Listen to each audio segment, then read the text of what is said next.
नमस्कार, आप सभी का स्वागत है मेरे इस यूट्यूब चैनल में। प्यारे स्टूडेंट्स, आज के इस वीडियो में हम पीजी सेमेस्टर 2 के लिए सीसी 10 पेपर के कुछ इम्पोर्टेंट प्रश्नों का चर्चा करेंगे, जिसको आप तैयार कर लेंगे। आप सभी जानते हैं कि जो सीसी 10 है वो आपका महात्मा गांधीयन थॉट से रिलेटेड है।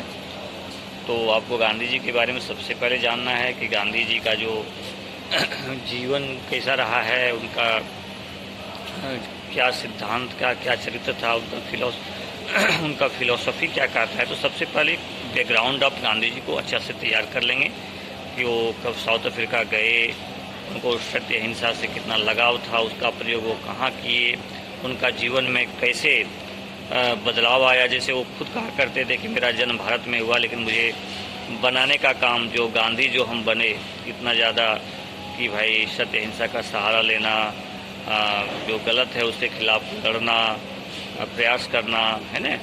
तो सहन शक्ति जैसे क्षमता को डेवलप करना, सत्याग्रह का महत्व को समझना, तो ये सब जो है सो उन्होंने खुद बताते हैं कि ये सब जो है मेरे लिए जो है वो साउथ अफ्रीका जो मैंने गया था, उसमें मुझे एक बिल्डअप करने में, मेरा लाइफ को बदलने में बहुत बड़ा योगदान साउथ अफ्रीका का रहा।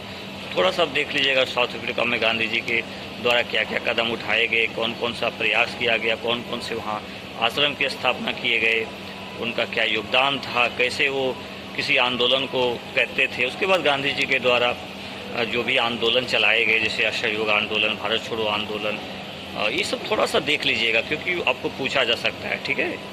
और जिनका जो थाउट है, जैसे उनका आप सभी जानते हैं कि सत्य अहिंसा, सत्याग्रह, है ना, और जैसे हरिजन सेवा, उसके बाद ग्राम स्वराज्य, लोकतंत्र के लिए उनका क्या कॉन्सेप्ट था, कि लोकतंत्र के विषय में गांधी जी का क्या मानना था, स्वराज के विषय में गांधी जी का क्या मानना था, ग्राम स्वराज के लिए उन्होंने क्या कदम उठाए। जैसे आज जो हम लोग पंचायती राज सिस्टम देते हैं, वो गांधी जी का योगदान था, क्योंकि वो खुद बोलते थे कि जब तक गांव मजबूत नहीं होगा तब तक देश मजबूत नहीं होगा। तो गाँव के विकास के लिए वो आधारभूत संरचना का विकास करना चाहते थे।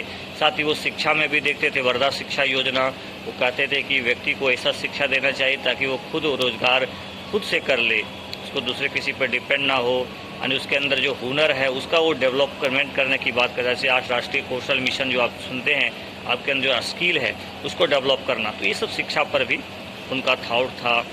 और सत्याग्रह पर, नारी शिक्षा पर भी, है ना। वो कहने मतलब है कि ये सब चीज़ों जो है सो आप चीज़ों को, आप उनके सिद्धांतों को आप ज़रूर देख लीजिएगा। सत्याग्रह का महत्व, सत्य अहिंसा, स्वराज बहुत इंपॉर्टेंट टॉपिक हो जाता है कि गांधी जी का स्वराज का मतलब क्या था और उन्होंने इसका प्रयोग किस प्रकार किए, लोकतंत्र के विषय में इनका क्या योगदान था। इसको आपको एक क्वेश्चन डायरेक्ट पूछ सकता है कि भारतीय स्वतंत्रता संग्राम में गांधी जी के योगदानों का वर्णन करें, ऐसा भी प्रश्न पूछा जा सकता है। तो इसलिए मैंने आपको पहले बताया कि गांधी जी के द्वारा जो जो आंदोलन चलाए गए थे उसको आप कम से कम देख लीजिएगा।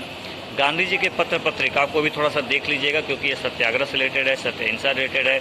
तो आपको कोई पूछा जा सकता है हरिजन नामक पत्रिका किसके है, गांधी जी का, है ना। तो ये सब चीज़ों को आप थोड़ा सा कर लीजिएगा, तो निश्चित रूप से आपको गांधीयन थॉट जो पेपर है उसमें किसी तरह का कोई दिक्कत ना होगा। प्यारे स्टूडेंट, यदि कोई दिक्कत हो तो आप कमेंट में कोई प्रश्न रखिएगा, मैं प्रयास करूँगा। क्योंकि मैं अभी थोड़ी सी मतलब उतना समय आपके लिए मैंने निकाल नहीं पा रहा हूँ, लेकिन फिर भी यदि आपको किसी तरह का डाउट हो तो आप कमेंट बॉक्स में ज़रूर लिख दीजिएगा। Thank you very much.